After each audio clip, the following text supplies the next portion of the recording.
And the biggest lesson I learned is don't be afraid to pay people the right amount of money, because they can't just rely on passion alone, you know? I mean, and I said this earlier, I said, you know, today's society, they're driven by more than money.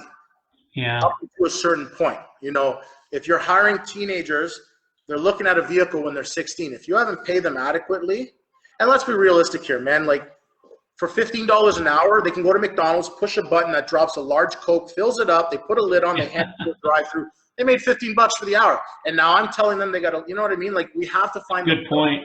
Very good point.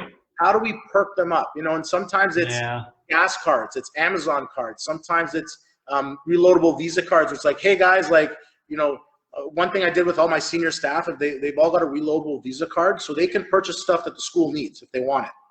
Oh, they don't have to have it. So if they're like, hey, we're low on this, so I bought it and I used the reloadable card, you know. That's amazing. Yeah. You know, all the staff have access to our Uber account. So if they are stranded or if they need to get somewhere, even if they want to go downtown for a night, they just Uber it. Yeah. School covers it, you know. That's great. So a little bit like other benefits. Yeah. Well, I mean, you're showing genuinely that you care about them, right? So it's going to be obviously different than how you say pushing the buttons and all that, right? Because time also probably goes really slow in those jobs as well, right? Whereas, you know. Yep, absolutely. Yeah. And when you're working with teenagers, never underestimate the value you give them either. Yeah, so good point.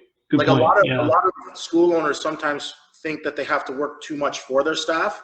Yeah. They tend to forget that the life skills that the staff are learning are instrumental for their life skills later on in life. I've had staff walk into job interviews with less qualifications as other people in the interview and gotten the interview solely on the way that they conducted themselves, because they walked in there like a black belt, like they were teaching a class.